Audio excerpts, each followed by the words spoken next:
Napasarap ang kain ng misis ko sa sobrang haba ng biyahe namin. Pumunta kami ng Costco para mag-grocery for the month pero ngayong umaga ito ang aking inalmusal. Nung flight attendant pa yung misis ko, libre lang to sa business class nila. First time ko palang makakatikim ng caviar at ito na yata ang pinakamahal na fish egg. Yung amoy at texture halos walang pinagkaiba dun sa mga normal na fish egg kagaya ng salmon egg pero hindi ito matingkad dahil ang kulay niya ay medyo dark. Usually nakikita ko ang caviar na ini-spread sa tinapay pero ito kinain ko sa sushi. Tuna sushi at inari sushi. Kombohan natin ang caviar. Napakasarap. May isang problema lang sa caviar. Napakamahal talaga nito. Kahit masarap to, para sa akin magkaka-level lang sila ng ibang fish egg. Pero may plot twist dito dahil ito na yata ang fakest caviar na meron sa Japan. 300 yen lang kaya bumili na akong isa para matikman natin. Saktong manifest lang tayo na nakakakain ng caviar. Baka balang araw makabili rin tayo niyan. Napakaganda ng umaga. Papasok na ako ng school ngayon at prioritize ko syempre ang personal development. Minsan nagbabacklogs ako sa schoolwork pero okay lang as long as hindi ko napapabayaan yung personal development. Pagkatapos ng trabaho ay pumunta na kami ng Costco. Medyo malayo-layo to sa bahay namin kaya napagod kami at nagutom. Tuwang-tuwa ako dito sa mag-ina ko. Kontento lang sila sa food court. Sabi ko dadalhin ko siya sa restaurant for dinner pero sabi niya okay na raw dito basta kasama ako. Gusto talaga ng misis ko na bumili ng clam chowder pero Belgian soup lang yung available kaya ito na lang in order niya.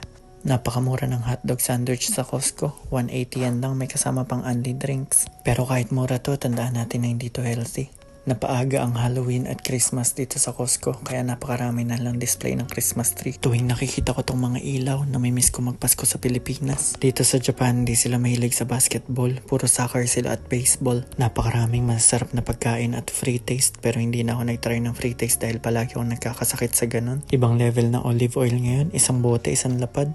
Ang daming stuffed toy dito na mas malaki pa sa atin. Paano kaya kung totoo yung sa Toy Story, no? Yung nabubuhay sila kapag wala nakatingin. Tapos makikita mo sa CCTV, ganyan sila kalalaki. Happy Halloween talaga. Ito ng first free Christmas picture namin kasama ang Christmas tree ng Costco. At syempre, si Baby Mika. Naghahanap ako ng honey para dun sa natural antibiotic tonic drink natin. Wala na, nagmahala na talaga lahat. Ito na ang pinaka-organic na honey na nakita ko. 3,500, pikit mata na lang para sa health. Sangkatutak pa rin ang battery sa Japan. Dito rin sa Costco pwede ka magpagawa ng salamin at hearing aid. Ngayon ay magcha-check out na kami.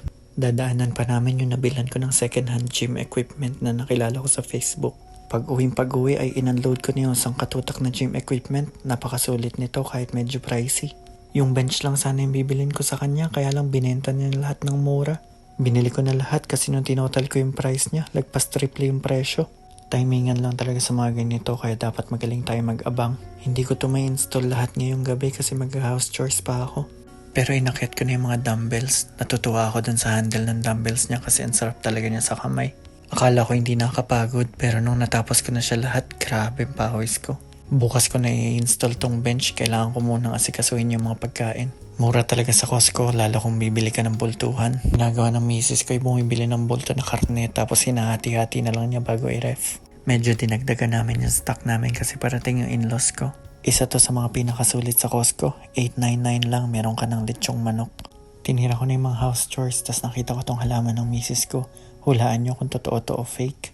Well, totoo to, akala ko rin fake. Misteryosong halaman to kasi minsan nasa lababo, minsan nasa sahig, minsan nasa sala. Feeling ko tuloy kasali yun sa Toy Story na gumagalaw kapag wala nakatingin. Natapos ko na yung house chores pero grabe talaga yung energy na na-spend ko dun sa pag-unload ng equipment. Pero worth it naman kasi para sa health. At eto na, naitas ko na lahat ng dumbbells. Kakatuwa tignan kasi parang yun sa gym na talaga. Masarap siya sa kamay at perfect talaga increments niya. Swabing-swabe to, pwedeng gamitin ng babae o lalaki. Hindi ko pa natatry pero grabe yung pawis ko sa akit baba ng hagdan habang bitbit yung mga dumbbells. Ito talaga yung gusto kong bilhin pero ito yung install ko bukas. Gusto ko talaga mag-invest sa health para marami akong magawang memories kasama yung pamilya ko. Kaya ang lesson for today ay galing sa Facebook ng misis ko. Hindi ko alam kung sinong author nito kasi napakaraming author sa Google. Sabi doon, you can have 1,000 problems in life until you have a health problem.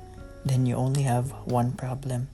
Sana maging healthy tayo lahat at mabuhay ng matagal. Yun lang, bye!